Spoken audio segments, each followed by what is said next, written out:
On l'a appelé le toit du monde. Jusqu'au siècle dernier, il était difficile de construire des routes sur le plateau tibétain. Mais la fin juin a marqué l'arrivée du train à grande vitesse. La première ligne de train à grande vitesse de la région a été ouverte entre Lhasa et Ningchi. La directrice du train dit que l'ouverture s'est faite en grande pompe. Nous avons reçu beaucoup de touristes et les Tibétains ont été assez enthousiastes aussi, donc cela rend le travail agréable.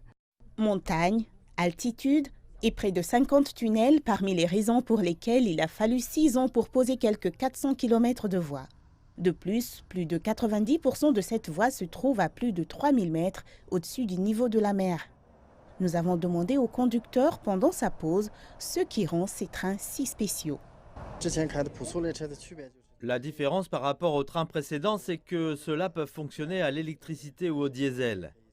Donc s'il y a des problèmes de connexion, des pannes ou des pertes de puissance, nous pouvons passer à l'utilisation de la combustion interne. L'option permettant aux conducteurs de naviguer dans les conditions météorologiques et autres défis associés au train tibétain, tout en se déplaçant à grande vitesse. Ce train peut rouler jusqu'à 160 km à l'heure. Ce n'est peut-être pas le train le plus rapide de Chine, mais il a permis de déduire d'entière le temps de trajet entre les villes de Ningxi et de Lhasa. Nous avons demandé aux passagers ce que cette nouvelle ligne signifie pour eux. Je suis très heureux et très excité, c'est remarquable. Nous voulions voir les paysages en cours de route et le wagon est oxygéné, donc c'est plus confortable. Have you gotten altitude sick? Non, ça va, mais nous avons utilisé de l'oxygène tout le temps. Il a déjà utilisé 8 ou 9 bidons.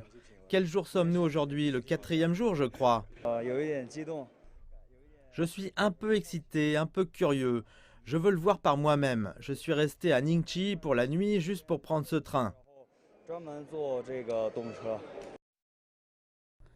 La ligne Ningxi-Lhasa fait partie d'un projet plus vaste, la ligne ferroviaire Sichuan-Tibet, surnommée la plus difficile du monde. Bien que ce projet ne soit pas terminé avant des années, les touristes et les habitants peuvent profiter de cette section en attendant.